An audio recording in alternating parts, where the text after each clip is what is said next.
RPMs, engine temps are going to be elevated, and then we talk about physically for the riders. It gets extremely rough, and trying to muscle these 225, 230-pound machines around, elevated heart rates for sure. Now, it's not overly hot today, like 83, 85. However, that's hot enough to get the blood pumping. There's no doubt about that. So the guys are going to be put to the test today. Oh, yeah, and we have very, very close point standings in both classes. So let's talk about our 450 class first. Send it down to Will Christian with our 450 series leader.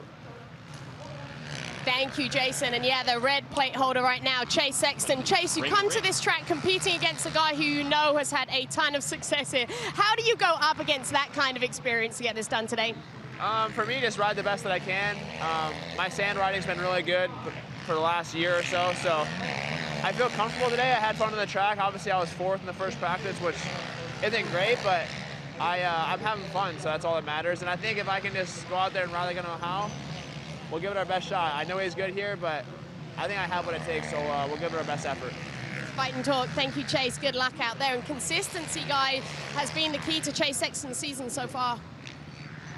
Well, he has finished first or second in every moto this year, except one where he's finished fourth. That's solid. I was just looking at that. He is the only guy to be on the podium all 5 races. We're at round 6, and his back's against the wall today. Eli Tomac has an incredible track record here. There you can see that's the points from last weekend. Yep. So you can see Tomac with the 2 moto wins, and he won the second moto of the previous race. So 3 moto wins and 2 overall wins in a row. Let's show you how Tomac did it last week at Redbud. Redbud, a pivotal showdown, not only a track that all the riders love in Lucas Oil Pro Motocross, but in addition, it's right in the center of the series, and the points are tightening as well. We had 4 different winners in the first 4 rounds coming into it, but it changes in a hurry when Eli Tomac gets a whole shot. This guy's been firing on this new Monster Energy Yamaha Star Racing machine. Hate to see Jason Anderson going down. And when Tomac has a big lead, it's going to be hard for him to cough it up, but he almost does. Yeah, he does. Almost doesn't count, though. This guy was on it. That made it easy on him. Whole shot to checkers for Tomac. A little more interesting in moto number 2. Now Tomac used the same gate out of the middle.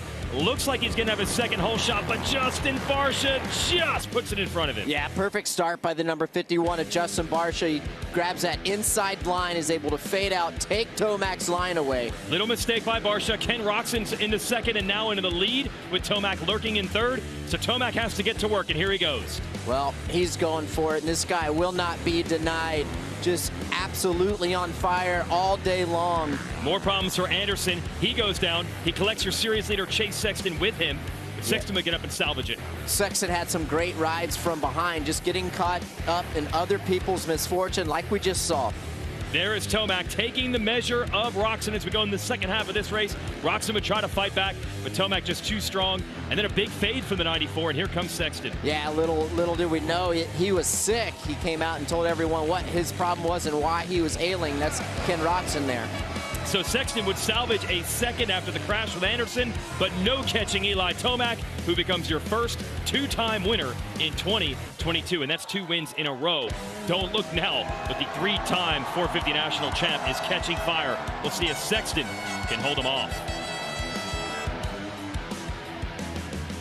Points are 7 in both classes, both our 250 class and in our 450 class. That's the gap between Hunter and Jet in the 250s and Chase Sexton and Eli Tomac in the 450 division. So Tomac is definitely closing the gap based on those 2 wins in a row. We've got a different type of racetrack today, and some other riders could get up there, including maybe a spoiler. Max Anstey's here today. Will, let's send it down to you and chat with the Englishman. Thanks, Jason. Yes, a disappointing finish to last weekend from Max Anstey. They're not making it back out for Moto 2. They're looking strong in the first Moto and in the first round out here on the track this morning qualifying, Max. So what's the week been like preparing from that? It's been busy. We hit it hard on Monday. We went straight back to work, and we ironed out a lot of the issues that we had last week. Unfortunately, yeah, we thought we had the bike fixed for Moto 2. Started her up to go down for first call, and yeah, there were some issues. And Marty, my team manager and crew chief and the guys over there were just like, look, let's not risk it. It is what it is. We went back to the drawing board this week and got some good work done. So I'm happy to be here. Felt good in the first practice. I knew from experience of watching this race that first lap of first practice is usually when the times come. So I'll be surprised if it goes any faster, but it'd be good. Got a good gate pick. We've ironed some things out with the bike. I'm looking forward to a good day. We're hoping for a strong day in both motos for you today, Max. Good luck. All right, Max Anstey, and I can tell you, I watched that first lap when the green flag flew. Those guys hammer immediately at Southwick. You have to. Start is everything. Well, it's not everything, but it certainly helps. We say it again, time and time, every single weekend. I know the viewers get tired of talking about it, but those are the facts, ladies and gentlemen. This one, another one with a lot of history in this 50th anniversary tour. Lucas Oil Pro Motocross, first raced in 1976. It's kind of fitting for an area not too far outside of the tracks of the American Revolution. Let's get to our MX versus ATV Legends track map. And this first corner narrows up really tight, so keep an eye on that first corner. Then they're going to come flying down this right-handed sweeper over a small little tabletop. Now it's going to get really rough in the bottom of that hill. They're going to come to the top. It's kind of where the pits are in the background there. They don't have the semis there. Then they wind and weave through the trees. Gets extremely rough, but guys are going to be going inside, outside. Then they're going to pop back up over the hill to the other side, the far side of the track. I'd call it the south end of the racetrack. Few more corners right here. Very similar to when I was racing back in the day. I personally like this left-hander, right-hander, and left-hander, S-section, if you will. Inside, outside, keep your eye here, and then a huge, massive right-handed sweeping turns get very, very rough right there through the rollers. Got to keep your momentum up, and kind of like a hill, G's out through there. Then they come back.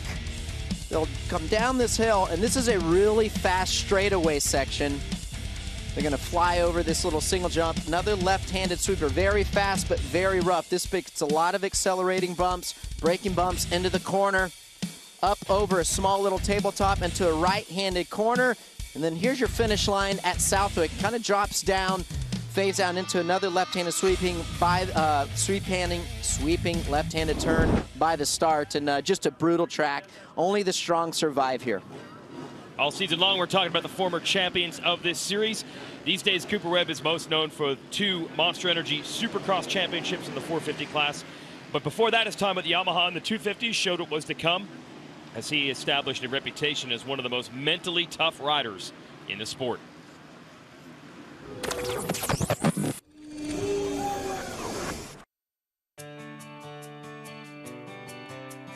A native of North Carolina, Cooper Webb is known these days more for 2 Premier Class championships in Monster Energy Supercross.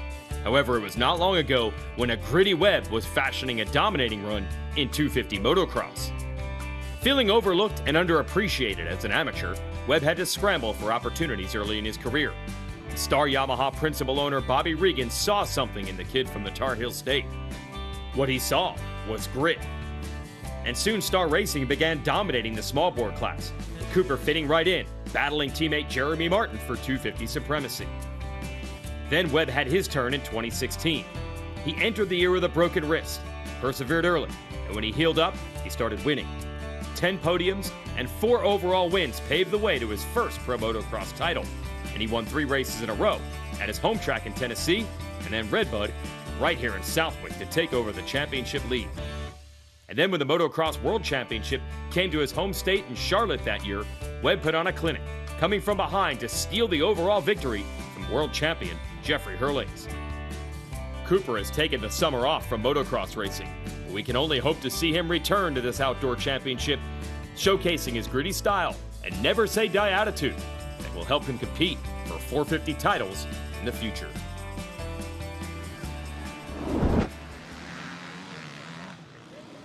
Start practice underway here for qualifying. 450s go first today, by the way. But Joey Savacci had a moment a couple of minutes ago here.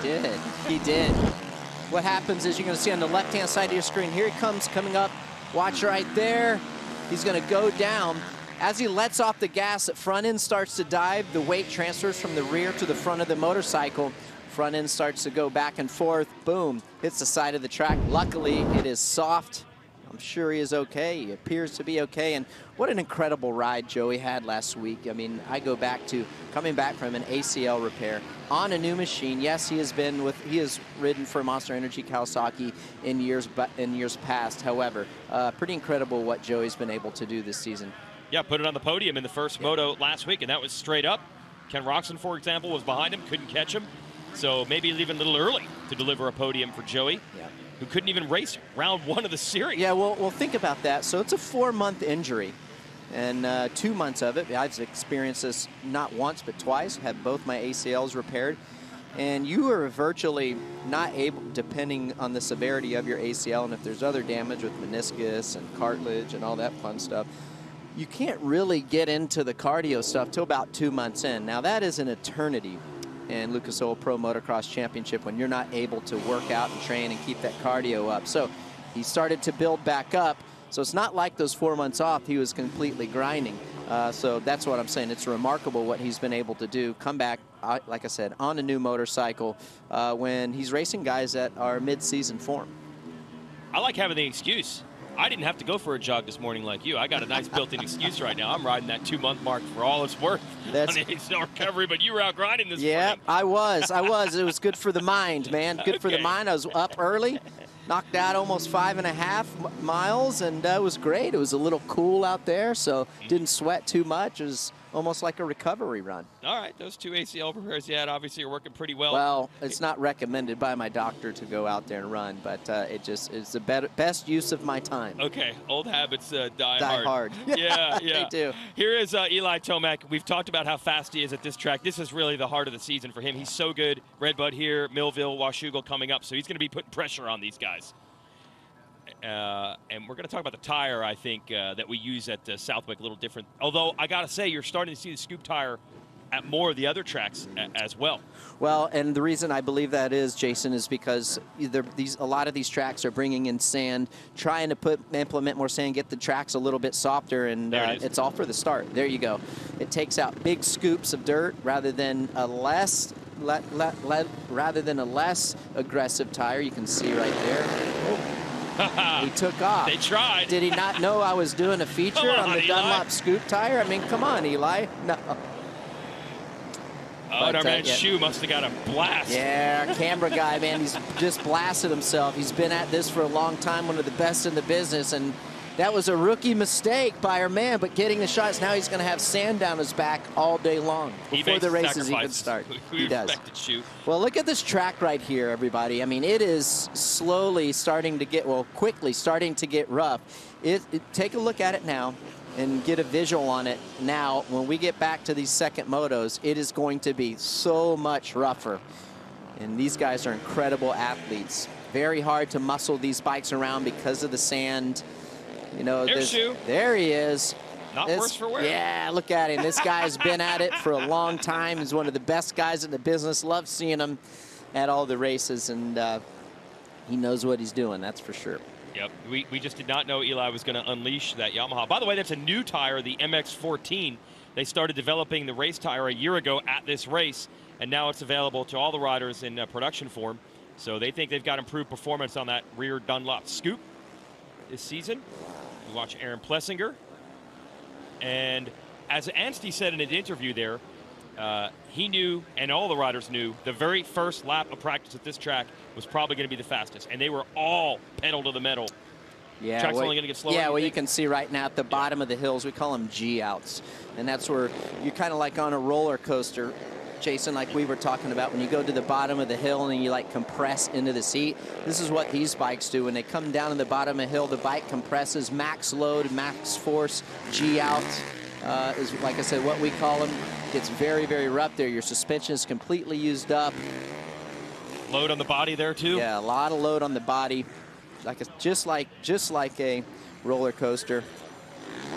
So it's going to be slower this session. Is that almost guarantee? I would think so, you know, just because it's rough. Now, the only positive about it and why maybe they could still turn a good lap is because the lines are worked in. Sometimes early on in the practice, the laps or the track isn't completely worked in, so the lines haven't completely formed up. We're about to find out. Aaron Plessinger getting out front here on the Red Bull KTM. Wants clean racetrack, and he's got it. The time to beat is going to be Eli Tomac's 2:02.7. You know, no, that's my bad. That's actually last week. Go ahead. These guys absolutely send it for these qualifying laps. I mean, they're riding over the limit for the most part, taking chances, and they don't do too many of them, but they want to get that #1 gate pick for these motos. Will? Ricky, I spoke to Aaron Plessinger earlier, and he was receiving the news of where he came in the first qualifying session. He was looking at the piece of paper, and that came through with him at 23rd. And he was like, didn't seem too worried. You know Aaron, he's pretty laid back. He said, I'm never really good at the first qualifier. So he's got some work to do here in the second one. Injury-wise, health-wise for Aaron, we know he's been plagued for a while here. I spoke to him about his foot to see how that was doing, that original heel injury where he broke his heel back in 2019. He has a plate in there. That then essentially led to him twisting his ankle at High Point just a couple of rounds ago. And he said it's doing pretty good. He said for the most part, he's just kind of got to let it heal, but he does have to deal with it when he's on the bike. So he's definitely got his work cut out for him. Ricky and Jason here, he's got to improve on that 23. Like you said, gate pit going to be really important for him so he doesn't get caught up with everyone. Aaron's not usually a qualifying master, but when he's 13th, he's happy. 23rd, that's probably a little too far back. Yeah, that's way far back. And you could see the Dunge, number 5, he just blows by his teammate. Absolutely going for it right now. He rode well at Redbud. And for him and Christian Craig for that, they both went 6-5 in motos. And they were 7th and 8th place overall. They got absolutely ruined by that one pass that Jason Anderson made the last lap getting by Ryan Dungey. Basically took Dungey and Craig from 4th to 5th to 7th and 8th overall. So crazy how the points work out, but Dungey absolutely going for it right now. Love the aggression. He's going to want to run up front and contend for podiums. He's going to have to get out of that comfort zone, which is extremely hard to do, but if anyone can do it, Ryan Dungey's the guy. Yeah, fans definitely hoping that they're there that day he gets that podium. It's definitely in play. He's been close a couple times this year. A couple of riders we watch it. That's Jason Anderson going by. He needs a little rebound after some tough luck there at Redbud and losing a bunch of points in the series. That's why we're talking so much about Tomac and Sexton. Roxon and Anderson were in it early. Yeah. They need to make up ground in a hurry. Yeah, we're getting to the point, we're getting this part of the series where it's go time. I feel like Eli Tomac and Chase Sexton have certainly established themselves as the front runners. Their points reflect that as well. They've been the most consistent guys. They've showed the most speed consistently. And, you know, to Eli's point, we heard the little soundbite, is he talks about who's going to be the first guy to crack or flinch. And really and he's exactly right. You know, you think about Eli, he knows how well Chase Sexton's been this year, being very, very consistent. He's waiting for Chase to make a mistake. However, I don't think that he can count on that. Chase has made huge changes. Oh, Tomac makes a mistake. Down he goes. That berm was just pushed away. No, it's Craig, that's actually. Craig. Yep. That's Christian Craig. Comes around that corner. What happened is he coming around with so much speed, and the top of the berm had given away by probably a couple of riders in front of him. And as he leaned the bike over, he just had nothing to lean against. Hard to tell from the truck which Yamaha we're looking at. Go ahead. And motocross lingo, we call it, the berm was blown out. Okay. So what he needed to do there to save that crash, which would have helped him, was to roll out of the throttle a little bit early and get to the lower part of the berm. Yeah, that's got to be one of the tricky things, right? He probably was in the exact line that might have worked a lap ago. Yeah. And all of a sudden, bye-bye. It's gone. That's right. There's Brandon Hartraff coming through. Craig's okay, obviously. That wasn't a hard crash back up on the track. Dungey's actually got the fastest time right now. They're chasing the 209 flat that Dungey's chasing the 209 flat that Tomac had in the first session. But Dungey is fastest on track right now with a 2:10.3. Yeah, he took off quick. You could see Eli Tomac, he was rolling out. Anderson was taking his sweet time at the beginning of this practice. The track has changed tremendously from first practice until now. Much rougher, much more realistic to what the race is going to be like. Race conditions. Anstey, you just saw him there on that Firepower Honda, the 34. 7th quickest on track right now. But Anstey is a world-class sand rider with all his time in Europe and the World Motocross Championship. Had some bike problems in his race here last year, and that's the only time he's come to this track. So he feels like he has results in store, but doesn't really know until the day's over. You know, a lot of people talk about, you know, why is Southwick so hard? And for someone who has maybe never raced a motorcycle, imagine walking on the beach and the sand is really thick, right? And it kind of holds you down, bogs you down, weighs you down, takes a lot of resistance to walk through there. And then imagine walking hard-packed red clay or concrete for that matter. That's why this place is so hard for the riders physically. It's hard to maneuver the bike. That's why it's so hard for the motorcycle. You know how hard it is to walk in sand as opposed to red clay. Well, same for the motorcycle. There's so much resistance. A lot of engine heat gets built up. So the motorcycles are doing overtime today because of that resistance, as well as physically for the riders. Ooh, Alex Martin off the track there, hopped over that berm. We had some news this week. Alex has decided to call it a career at the end of this 2022 season. They just announced it yesterday. And we had a chance to talk to the veteran of 26 about why he made that decision. Coming into the season, I wanted to at least try one 450 season. I've been a 250 guy most of my career, 13 years in fact, and I got to say, like after, I've been enjoying this season a lot with Club MX FXR muck-off team, but I'm like, I think I made the right call for being a 250 guy. Just with my stature, I'm only 5'4", 140 pounds, and yeah, definitely, I've taken some hits this year, and it's been a long year. It's 14 years at the top level of the sport, and that doesn't come without some, there's been a lot of positives and negatives, ups and downs, but all in all, kind of looking back, I feel like I've reflected a lot this year, kind of knowing that it was going to be my last year, and I would say a couple rounds into outdoors is when I kind of was like, you know what, I've been grinding for a long time, and I feel like I'm ready to kind of take the next step in my life and in my career, I guess, and yeah, so we decided this week, I guess, to say it's going to be my last season at the end of the 2022 season. And that's a nice strategic move to announce it now, Alex and his muck-off FXR Club MX Yamaha team, because now when we go to his home track next weekend at Millville, everyone will know it's the last dance for Alex Martin at his home track. I think we'll have his brother Jeremy hanging out with us, helping out the TV show as well, so that's going to be cool to have the Martin brothers back in it. So that, the crowd's going to be going nuts for A-Mart next week. Well, I'm happy for Alex Martin, and what I love is he's had a great career, and he's content with what he's accomplished. And I think for him mentally, moving forward and making the next step in his life and his career, like you talked about, that's important. I think if you're not content mentally with what you've accomplished, you're not happy with what you've accomplished, that's when you kind of run into problems. Listen, this is my opinion, but it sounds like he's happy and he's at peace with what he's done. So he's had an incredible career. Not a lot of people will achieve what he's achieved, so he should be proud of himself. Yeah, and I think a lot of that is he decided, I just want to see what it's like on a 450, so he didn't have to look back 10 years from now and wonder. So that was a nice move. It's been a little rough, as he said, Supercross and motocross, but he checks that box as we go back to Tomac here. And Sexton just edging ahead of Dungey's time. So Sexton has the best time in this session. Let's see what Eli can throw down. Yeah, well, Eli's going for it right now, but it's going to be tough because it is getting rough, very rough coming into the corners, coming out of the corners. You got some lappers in front of you. Hard to move around here. That's what I'm saying. It's hard to move around in the sand compared to the harder pack. What you seeing from down there, Will? Brennan Haas, team manager there for Alex Martin, with me right now, guys. We just had the news this week that Alex was this would be his last pro motocross season, Brandon. You've talked to me so much in the past about what a good guy Alex is, what a fantastic rider he is, what an incredible ambassador for the sport. So just tell us a little bit about who he is as a person, how much you guys are going to miss him.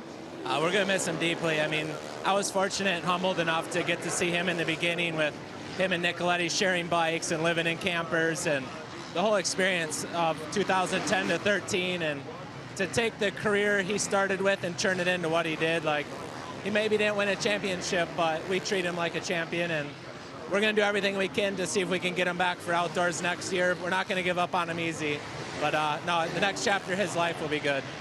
He's very lucky to have your support, Brandon. Thanks ever so much. Enjoy the rest of your time with him this season. Thanks, Will. We were watching Tomac here thinking that the hot time might come in, but it didn't happen. Look how tight it is.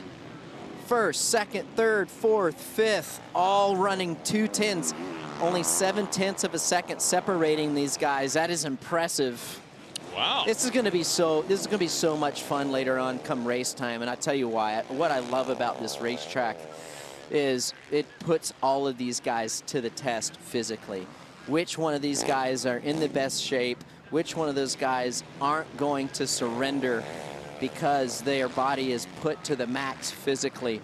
And I just love these. I just absolutely love it, getting the best out of these athletes. Yeah, look, I know you were super fit in your day, maybe the fittest guy on the track, but is there a point where no matter how fit you are, you just got to suffer? 100%. You have to suffer. Oh, got a little too high there in the corner. But, yeah, I mean, if you're not pushing that limit, riding that fine line, then I'd say you're not going to get tired. But if you're pushing that limit, no matter how good of shape you're in, you're still going to feel it. There's no doubt about it. So it's going to really digging deep is going to be a factor here. Digging deep, absolutely, especially if you're not the fastest guy and you don't have a speed buffer in between yourself and the guy running second, or if you're running third and the guy behind you is catching you. Super tough. Really hard to do physically. Imagine running down the road and you have nothing more to give. And like you're being chased by a dog or something, and you can't let up. You just got to go. That's what it's like. That's good. Chase Sexton looking good in this session despite the tip over. Let's send it back to Will with his team manager. Yeah, we just had a shot of Lars Lindstrom, their team manager, earlier watching the racing. Lars, you're watching Chase out there right now. What do you say to him? We know the battle that he has against him there with Eli Tomac. What are the words you give him when he doesn't quite have the experience, but we know he has the consistency and we know he has the speed? So what's the advice? I think the advice right now is that, you know, Eli obviously has, he's a seasoned veteran. He's coming on strong right now. We know that. So right now we're trying to make sure we're doing everything we can to, you know, bring the fight to him. I think Chase has the strength and the speed to be able to beat him straight up. So as long as we get some starts, which we didn't have last week, we're going to be able to fight him. And I think we just need to make sure, even at the end of the race, that we show them that we're strong and we're not going to give up. And just talk to me a little bit more about those starts. Was there anything in particular that was lacking for Chase last week? And is there anything that you guys have been working on during the week? Obviously, the starts were lacking. I mean, they weren't even that bad, but Eli, when he gets a whole shot, we need to be with him. And then also, I guess, you know, getting through the pack a little bit quicker, which is tough to do because there's really quick guys, especially in the first half of the race. Thanks so much, Lars. Best of luck today. Lars is exactly right. Each moment right now between Eli Tomac and Chase Sexton is pivotal.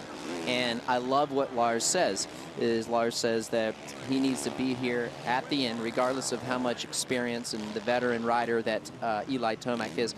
They need to show Eli that he is there and he is strong, he has a speed, and he has a strength. And I couldn't agree with Lars more because of that. Eli, I mean, I think he has a tremendous amount of respect for his competitors.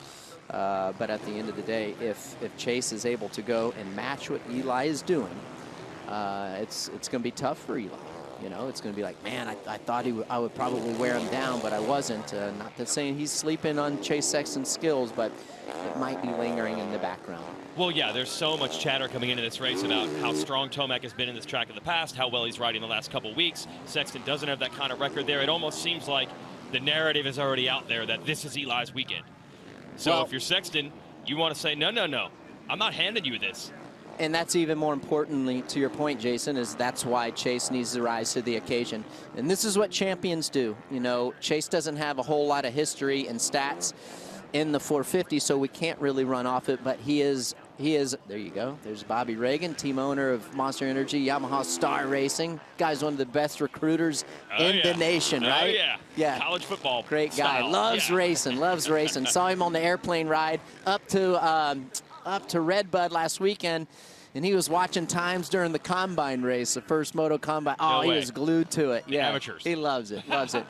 But going back to Chase, yes, he doesn't have the support, the stats to support what we're saying, but we owe him that right to assume he is the contender and he has a good chance at winning this championship because he's risen to the occasion. Oh, yeah. You know, the knock on Sexton on the 450 the last 2 years has been the consistency, and besides that one little tip over at Thunder Valley, he's really proven he can be consistent. That's right. So he's trying to change that story. It's going to be really interesting, that tangle. But we have other contenders because look who's snuck in, not the fastest overall, but the fastest in this session. Jason Anderson, late in the session, is your fastest rider on track right now. Tomac's time from the first session is top overall. The 50th anniversary season of Pro Motocross is brought to you by Lucas Oil. Keep that engine alive. General Tire. For whatever you do, General Tire delivers. And by Honda, celebrating 50 years of off-road dominance. We are back. So Eli Tomac, your fastest qualifier today. That's not a surprise, but he was only 5th in this second session when the track was a little bit rougher. The order right now on track was Anderson, Sexton, Roxon, Dungey, and then Tomac 5th. But the 2:09.0 from the first session for Tomac holds up. He's the fastest overall. We'll see how he's feeling in the sand as we'll send it down to the podium with Will. Thank you, Jason. Eli here with me now. Congratulations. Taking that on the first qualifier of the day. Jason Wigan was just saying, 5th there in the second one, Eli. Not necessarily what you were hoping for there, but you have so much experience at this track. Talk to us about how it's going to shape up and how you're prepared for that. Yeah, it played per usual today, and first one was fastest just because of how gnarly this track gets in the sand and the rollers and the bumps, everything. So treated that one a little more like a test session. Obviously, I'm going hard, I'm going fast, but first one's the one you have to get it done here, that's for sure. So excited about that. It's going to give me a great position, and I can't wait to go race in that sand. Thanks so much. We'll see you out there. All strategy there, guys, for today from Eli Tomac. All right, that's some good insight. We appreciate that from the number 3. Experimenting with some bike changes to be ready for the motos. And yeah, he loves this type of terrain, so you know he's looking forward to it. We'll give you the television schedule today so you can see how you can see the races. Our first moto today will actually be live on NBC. That's our final NBC race of the year. That'll be at 1:30, 30-minute delay what we normally have. So 1:30, that's 450 Moto 1, first race of the day. Then 250 Moto 1 right after it, all the way through the end of the day on MAV TV. And don't forget our Inside Pro Motocross show, Tuesdays at 6:30 p.m. Well, Southwick is the only full sand track on this schedule, and it is known by all the riders as one of the most challenging tracks on the schedule.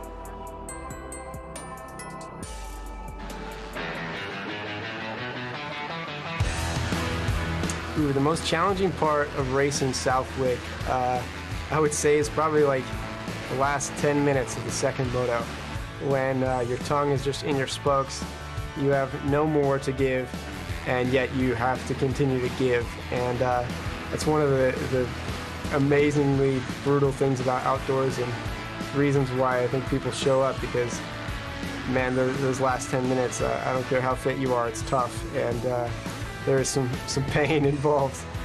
Most challenging part at Southwick would obviously be the deep sand. It's the one race a year where you're dealing with those conditions. We deal with either hot weather or it rains there. So very challenging mentally and physically. I'd say the biggest thing is physically, just because of how much it wears your body down. So Southwick is one of those races you circle on the list and you make sure you're ready for it. I'd say it takes a lot of roll speed, just got to carry momentum everywhere possible. It's just so sandy and deep, you could bury your corner and lose a couple seconds. So yeah, it's crucial just to stay on top of the sand and just flow, and yeah, like I say, carry momentum. The most challenging part of Southwick is just making it through the moto period, and it wears on you. It wears on your body, so you gotta be fit and you gotta be ready for that one. Oh yeah, fit, strong. This track is tough, man. Brutal. Half of it conserving energy in practice as well. You don't want to go blow yourself out in practice. Every little bit counts. Just learned something right there. There you go. Okay, I like it. Hey, we're celebrating all of the past champions of Lucas Oil Pro Motocross. And in the history of not just motocross, but any motorsport, there might not be a rider or driver better suited to the nickname than Bob Hurricane Hanna, one of motocross racing's first superstars, an inspiration to a generation, and to this day, one of this sport's most respected champions.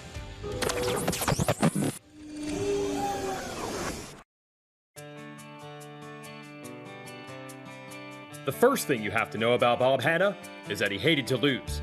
The second thing you need to know is that his seemingly out-of-control, feet-off-the-peg style fit perfectly with his outspoken personality. And if you ask any motocross historian, Bob Hanna's name comes up as one of the all-time greatest riders to ever swing a leg over a dirt bike. In this series on Legends, Hanna is the legend. The Hurricane was at the forefront as American riders started to overtake their European counterparts as the leaders of the sport. Hanna burst onto the scene in 1976, taking his first AMA National Championship in the 125 class. And that title would launch a run that saw him dominate the end of the 70s, including 2 250 National Championships and 3 consecutive Supercross titles from 1977 to 1979. And for good measure, Hanna became the first American to win the Trans-AMA 500cc championship, ending Roger DeCoster's 4-year stranglehold on the title in 1978. Hanna's 1977 season was one the likes will never be seen again, as he captured victories in all 3 AMA motocross classes, on 125s, 250s, and 500s. But somehow, Hanna was even bigger than the huge numbers he generated. His personality, his will to win, his aggressiveness, and his epic battles loomed even larger as an influencer over the early days of the sport. At the end of the 70s, there was little question that Bob Hanna was the dominant rider in America and perhaps the world. However, a devastating accident water skiing in 1980 would lead to injuries that would prevent him from winning further titles. But Hanna kept charging, winning races all the way through the mid-1980s. When the track was rough and conditions were tough, no one was faster than the Hurricane. And when he retired, he stood as the all-time leader in combined AMA wins. Hanna is a 1999 member of the AMA Hall of Fame and a year 2000 inductee into the Motorsports Hall of Fame of America. Right up there with the best that's ever done it, and one of the greatest personalities this sport has ever had, Bob Hanna. Congrats to him as we celebrate 50 years of history in motocross. We made some history last weekend. Joe Shimoda got his first win ever. Let's send it down to Will with last week's winner. Wasn't it fantastic to watch, guys, there last weekend? The crowd at Redbud, Joe, were so behind you. You've obviously had a good week, back to business, I know, for you, and then you get to arrive here at Southwick, the site of your first ever podium, second here last year. So how good is that? You got the momentum from last weekend, add on top of that a track that you like. Where's the confidence at? Yeah, confidence definitely better after last weekend, how it went, and yeah, just again, like trying to do my best each session and, you know, focus on myself. So let's see what happens. Talk to me about the track. You did well. You were 4th there in the first qualifier out. How much experience do you have here, and what are you expecting out of it here as we move through the day? I mean, for sure, I want to be on the top, but at the same time, the competition is just super hard. So, yeah, just focus on those small things to make it into the one piece. So, yeah. Let's see. You put it all together last weekend, Joe. Good luck this weekend doing that again. Well, his first win last weekend at Redbud, Licuso Pro Motocross Championship, and love what he's all about. He never gives up, and I think he's going to be up front again here today. Did you hear Jet Lawrence there ribbit him? Oh, Those guys are always going at it with each always other. Messing. Always messing around. Let's show you how Joe got the win last weekend. We'll show you the highlights from round 5. Redbud is a favorite of everybody in this series, whether you're a spectator or a rider, a mechanic, media members, it doesn't matter. This is how you celebrate motocross in America on July 4th weekend. Huge crowd on hand and perfect weather conditions as well, and a little bit of drama to shake things up. So there's Jet Lawrence leading the series standings. He's won every race coming into Redbud, and he's going to get a pretty good start here as well, battling it out with his brother Hunter. They have been on top of the series so far, so everything seems pretty normal, at least early. Yeah, it was close. Look at Joe Shimoda getting up in the inside. Ryder DeFrancisco, he goes down, got a great start from the inside. Here's Jet sneaking by his brother Hunter, trying to make the pass. Hunter's able to hold him off. Then Jet's going to try again. Great battling between the brothers, picking up where they left off at High Point. So fun to watch. Well, really a close battle between all three, Hunter, Jet, and Joe Shimoda. And eventually there, Jet goes right up the inside, makes a pass on his brother. And then he's looking down. He sees Shimoda close in third. He's realizing something is wrong with the bike. See the puffs of smoke? And then just like that, his engine is done. Yeah, I mean, it just says good night. And that's going to be very costly to Jet Lawrence. He's had a superb MX season thus far. And just like that, he's not only going to lose the lead of this race, but he's going to lose the lead in the point standings because his brother Hunter is out front now. But Shimoda, as you mentioned, on the gas. Well, this is a fantastic story to all these little aspiring pro motocross champions watching. This is a perfect example of never giving up. Joe stuck with it, stuck with it, stuck with it. Got a little help from Jet's bike braking, but he put the pressure to Hunter. Lawrence was able to make the pass and eventually get the win. And then Hunter had to back it down because he felt like his engine was going sour as well. It all equals a first ever moto win as a professional for Joe Shimoda, the Monster Energy Pro Circuit Kawasaki. So will we now have a non-Lawrence brother overall win for the first time this year? Well, they've got good starts again, and now Jeff, by the way, has to start way toward the outside because of the bad finish, but he sneaks through about top 10, and Ryder D this time locks it down. Yeah, he does. He closes the door on Hunter Lawrence on the inside. Also got his teammate Seth Hamaker right there with him, and then a big dust up early. Watch who's caught in it. The 30 of Shimoda. This is lap 1. He's way back. You got RJ Hampshire in there, Justin Cooper as well, getting caught up. Hated to see this for Joe having such a spectacular first moto. So at that point, you're figuring any chance of the overall win is gone, probably the overall podium even. And then here's Hunter going to work on the surprise early race leader, Privateer Ty Masterpool. Ty was riding extremely well early on, I'd say for over half of the race. And that just shows you how important starts are. I know we talk about it every single week, and oh, you got to get the start. Well, look what happens when you get the start. Not to say he wasn't riding well, but it's a fantastic run for Ty Masterpool. And then eventually Jet would overcome the bad gate pick. Like I said, started just inside the top 10. He picks off his brother for the lead. It's actually not such a good moto for Hunter because he could not stay with his brother, even though he has been able to do it on other races this year. Jet trying to minimize the damage of the points. And then out of nowhere, Shimoda's back on the scene. Yep, he's coming out. I mean, he made up a lot of ground. You saw when he went down on the first lap, he was picking guys off right and left. There he goes, getting by the number 59 of Levi Kitchen.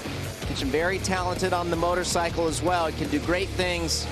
Keep your eye out on him. But Shimoda, by climbing all the way up to third, is going to win the overall. Here's Jet salvaging the day with a second moto win. Hunter finishes second. He has 2-2 scores, but a 1-3 beats that. And that means Shimoda with an epic comeback from outside the top 30 to third in Moto 2 is an overall winner for the first time. He didn't even know when he crossed the checkered flag.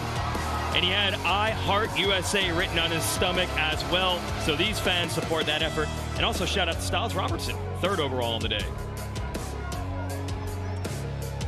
And Joe wants to keep it going. More for us, the positive vibes on the butt patch. I had a theory.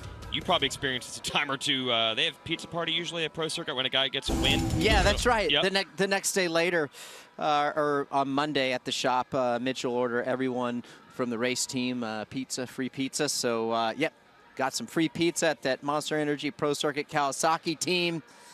Just an incredible ride for Joe. I just loved how he never gave up. Got a little help from Jet's bike braking, but nevertheless, he was at the right place at the right time. Most importantly, he took advantage of the opportunity. He did, and Hunter Lawrence only went 2-2. He did take over the points lead, but he wants more this week, and this could be a good track for him. He did win this race last year. We'll see how it turns out.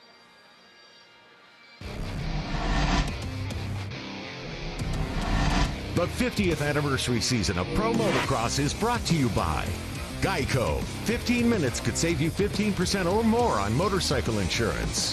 Motosport.com. Make your next ride your best ride. And by Monster Energy. Unleash the beast. So Jason Wygant and the greatest of all time, Ricky Carmichael here. Let's talk 250s at Southwick.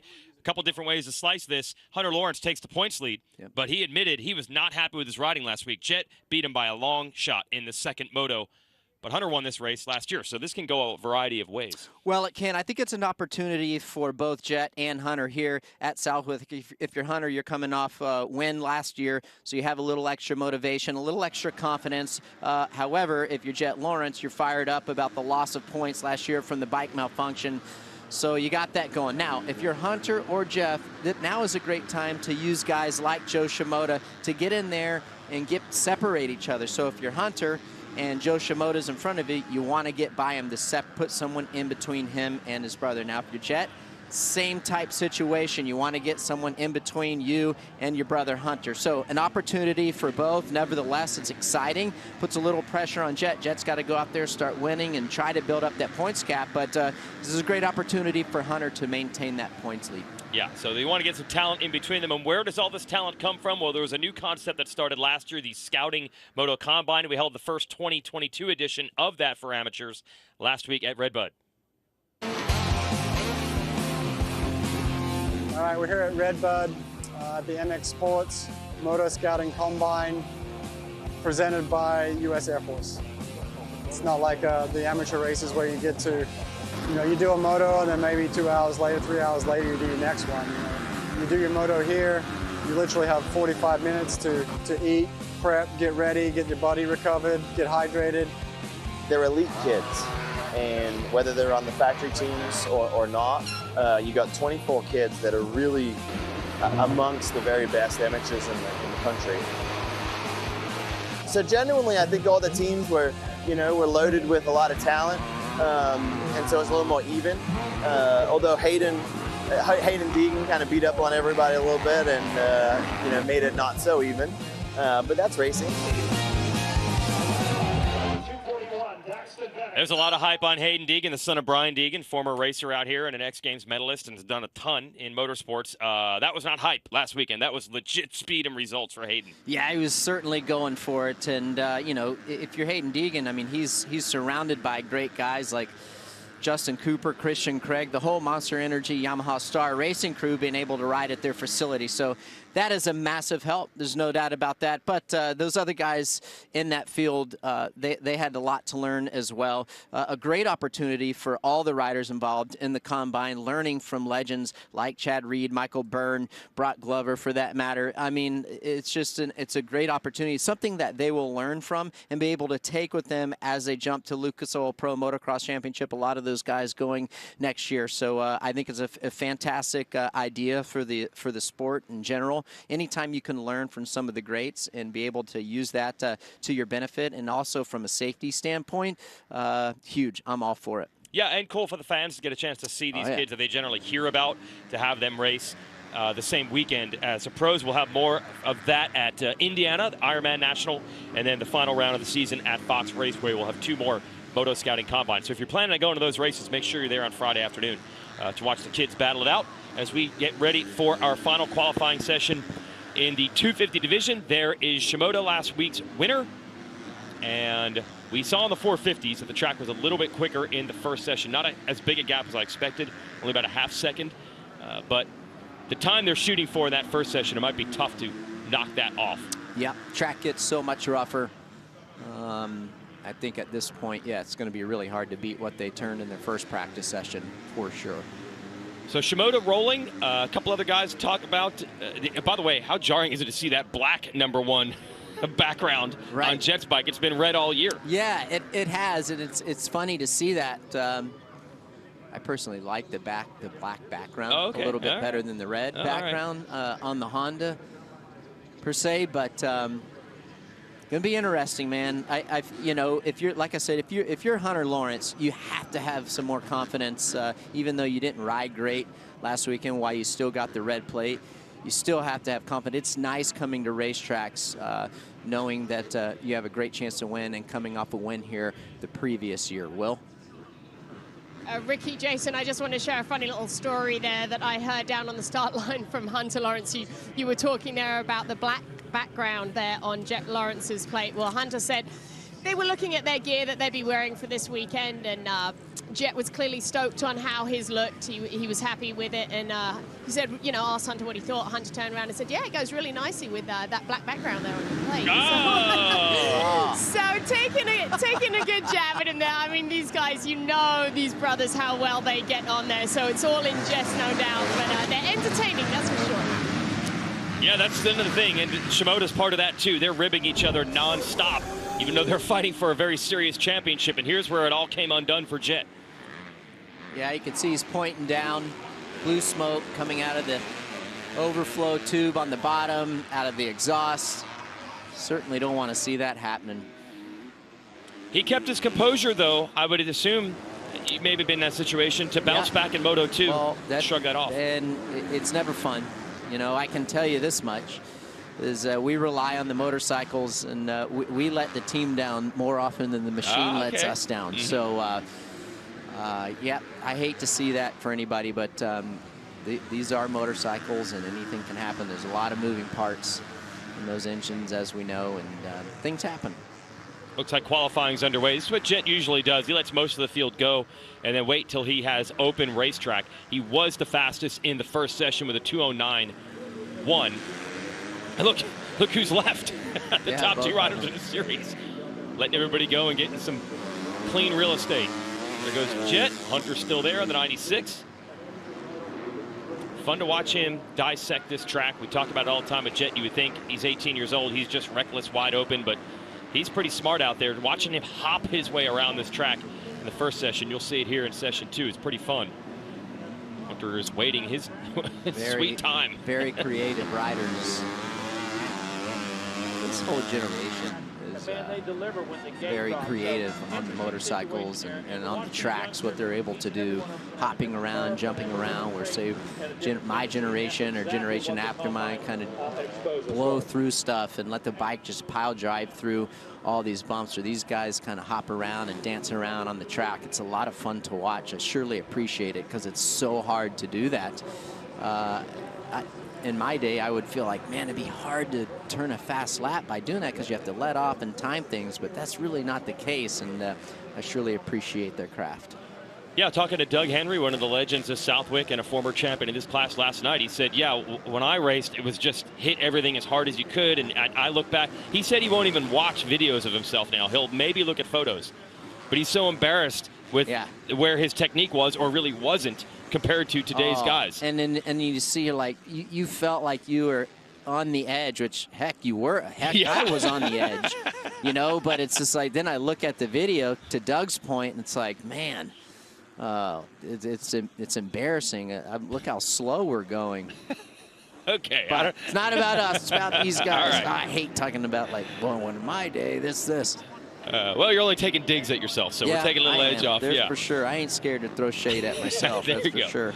Okay, so clearly Jet's not putting in a heater lap here early in this qualifying session, but his time, 2:09.1, is the one to beat from earlier today as he tries to rebuild his championship quest. Hey, to have a DNF and only be 7 points down, that's really not that bad. Well, he made a lot of great work early on in the series, first half of the series, yes, and then unfortunately with that DNF last week, he lost 26 points, but that's what's nice about having a decent points gap. You bid yourself a little insurance. Now, you talked about riders getting between. Certainly Shimoda here is one of the factors, but there's other riders. Justin Cooper was second quickest in the first session, but an up and down season. We really don't know what to expect from Cooper week in and week out. Sometimes we see his old podium pace. Sometimes we don't. Well, Michael Moseman, a couple other guys. And we talked about this. I feel like he's in the same boat as Joey Savacci in the 450 class. Is, you know, he had a really bad foot injury and didn't start riding until, you know, a month or so before the Lucas Oil Pro Motocross Championship began.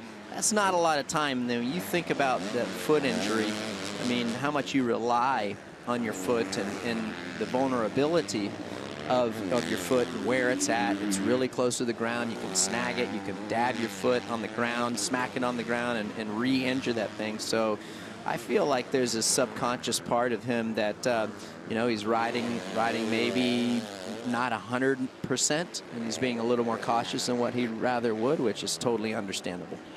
Yeah, and also when you talk about Savacci with the ACL injury, it's not just the injury, but you're not training. You're not riding when you have, I mean, his foot was destroyed. Yeah, I mean, similar thing. He was non-weight bearing for a while, had pins and rods and all that fun stuff in there. Jeez. And to be able to, you know, like, you can't do anything. So you just lose some of your fitness. It's crazy. Everyone always talks about it. It's amazing, you know, how long it takes you to get in great shape, but how quick you lose it. And it rings true every time. It's cruel the way that works. Oh, it is. It's not fair. Voland has the top time right now. They're just starting to come across the line and give us some. There it is, 2:15.5. So we're starting to get some times in right now. Styles Robertson third last week on the podium, was consistent in both motos. That was a big breakthrough for him. He is second fastest right now, but this is 6 seconds off where we were earlier today. Well, and I say at this point, I think you're just going for who's going to be fastest in this particular section. But if I was advising these riders, I would say be paying attention to how your bike is performing in these conditions, because like in the last 450 practice, this is as close to the race actually being rather than actually being in the actual race, that your bike is going to perform. So it's going to be very important for these riders, these young guys, to really assess their machine and how it's working and what it needs to do better, or if it needs to do anything better at all. You can go and relate that back to the team. Voland, like I said, on top right now. Voland on the Red Bull KTM was 7th quickest in the first session as we watch Shimoda slice up this much rougher Southwick track. And by the way, the 450's riding first today, so the 250s are going to get the worst of it as far as the rough goes. There is Jet, and he just clocked in at 212, so on top like he was in the first session. That's Masterpool going by. Great story there at Masterpool, by the way.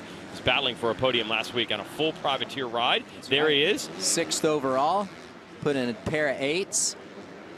He was riding for the AEO Power Sports KTM team. They parted ways. He tried to buy a new motorcycle. You can't find new motorcycles. So he bought 2 used bikes, one a practice bike, one a race bike. Yes, he almost podiumed last week on a used motorcycle. And he felt that his engine at home was working better than his one at the race. So they flew to the race this week with the practice bike motor, put it in. Just putting it all together. Basically, his dad and his brother as his mechanic.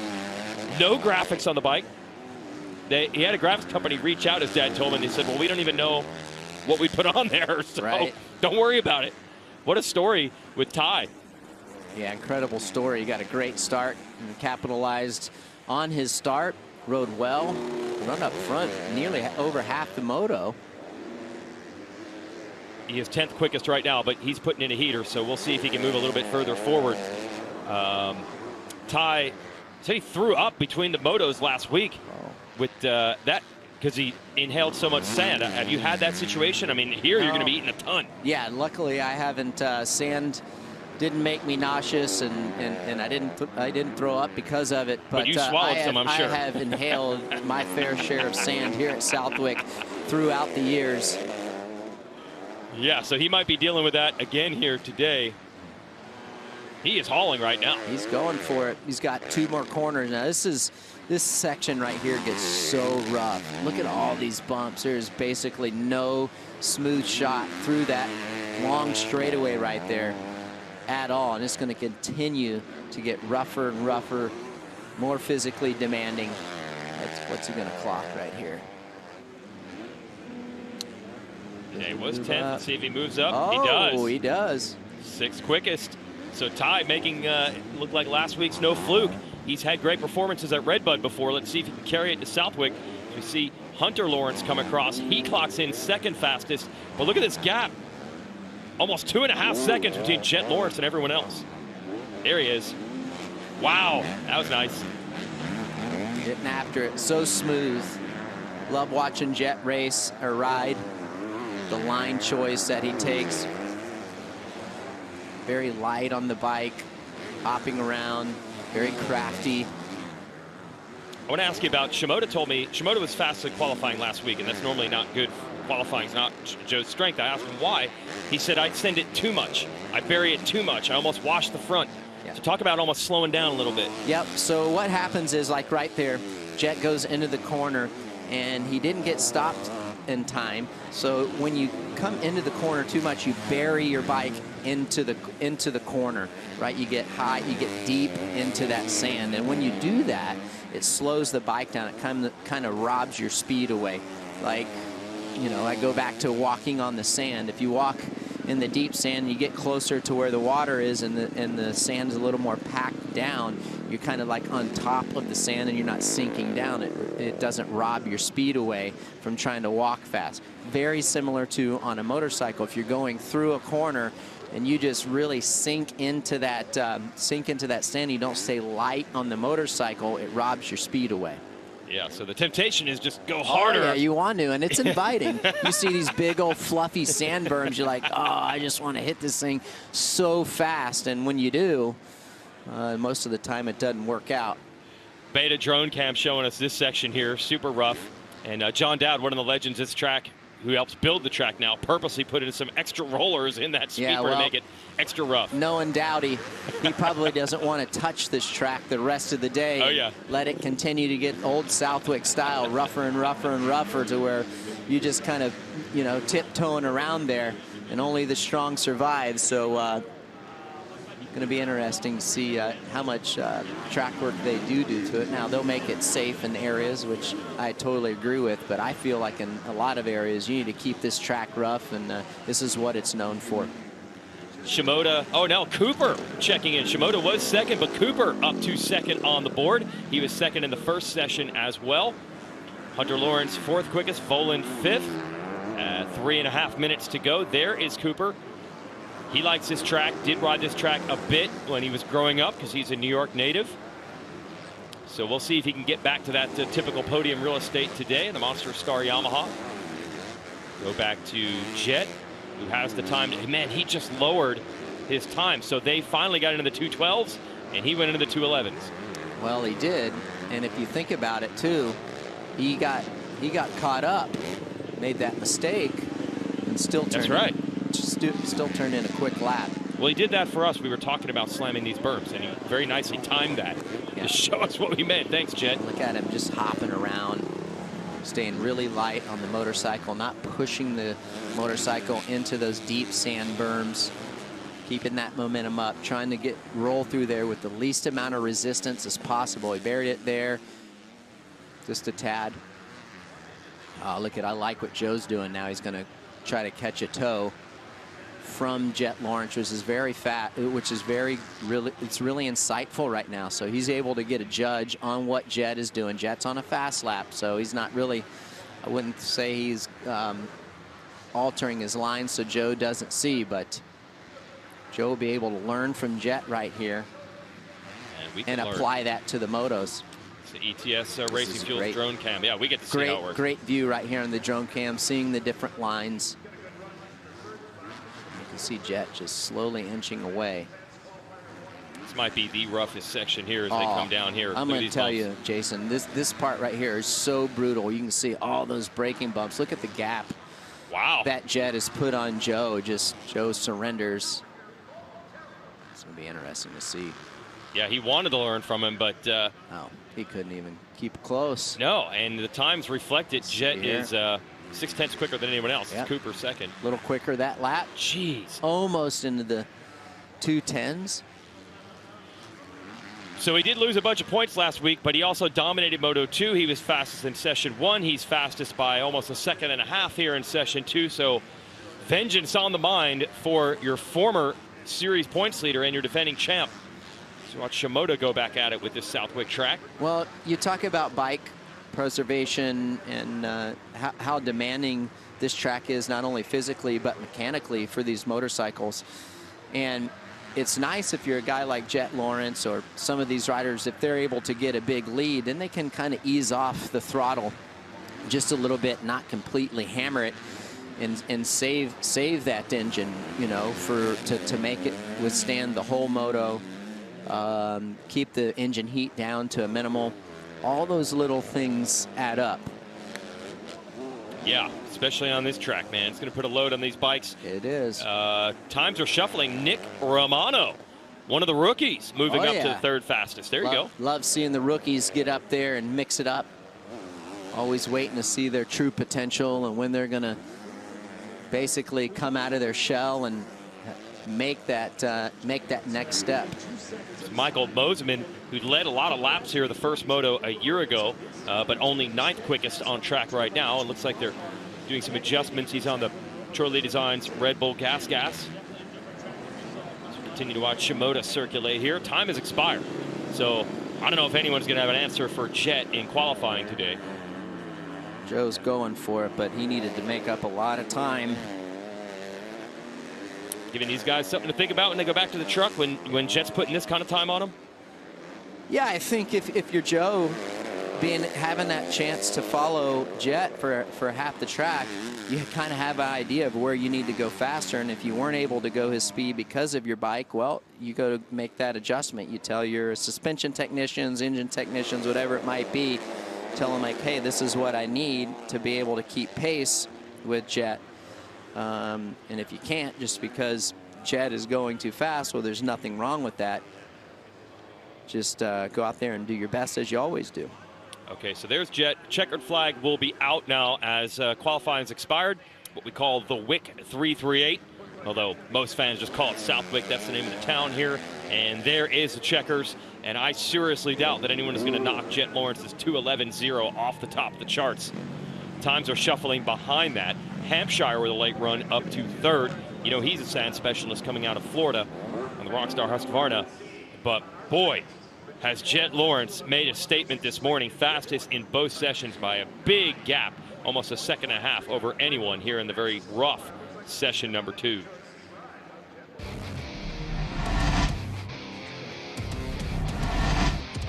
The 50th anniversary season of Pro Motocross is brought to you by Optima Batteries, the ultimate power source. Honda, celebrating 50 years of off-road dominance. And by Lucas Oil. Keep that engine alive.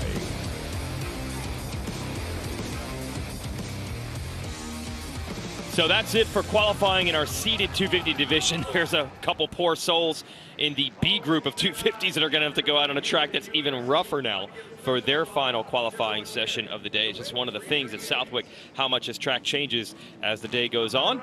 And no matter what changes it made between session 1 and session 2, it didn't affect Jet Lawrence because he topped both practice groups today in the 250 class. Can he get that points lead back this afternoon? Certainly it is in play. Let's send it down to Will on the podium. Thanks so much, Jason. Yes, and it did not seem to make too much difference to you, Jet, that this track was getting pretty torn up out there. A second and a half between you and the rest of the field. So talk to me about that. Is that like a big confidence boost here, knowing that you can handle that late in the motos? And what's the key to it? Doesn't make too much of a difference for me, to be honest, but the biggest difference out there is just trying to carry momentum, especially on this 250. Momentum is your best friend out there, so I think that's going to be the biggest key. So hopefully I can just keep that momentum up in the moto and just get a flow where I don't have to use so much energy. So yeah, hopefully we get a good start, and hopefully we get that points lead, but we'll see. Eyes on the prize. Thanks so much, Jet. Best of luck today. He wants it all back in one fell swoop, RC. He does. He does. He's got 6 more races to do it, so no need to get in a hurry, but I appreciate his ambition. Yep. He's got to go through his own brother, though, to get that red plate back. It's been really fun to watch them battle, and they're still keeping it cordial, still keeping it relaxed and friendly. You never know if this goes down to the wire, how things might change, but definitely a different look than the typical out for blood battle, because it is blood between them here. A little bit different story. If you want to watch the races today, our first moto of the day is our 450 class, and it starts at 1:30 instead of the traditional 1 o'clock. That's live on NBC, or you can watch that on Peacock. And then the rest of our motos, 3 straight hours, starting at 2:30, will run on MAV TV, MAV TV Plus, and FloRacing. And we'll have our MAV TV Inside Pro Motocross review wrap-up from Southwick Tuesday night at 6:30 p.m. Really going to be exciting. Points just 7 between the leaders in both classes, and a track that has led to so much, both the thrill of victory and, yeah, occasionally the agony of defeat. This one can take it all away in a hurry. That's it for our practice show. For Will, Kristen, and Ricky Carmichael, I'm Jason Wygant. We'll see you this afternoon on NBC at 1:30.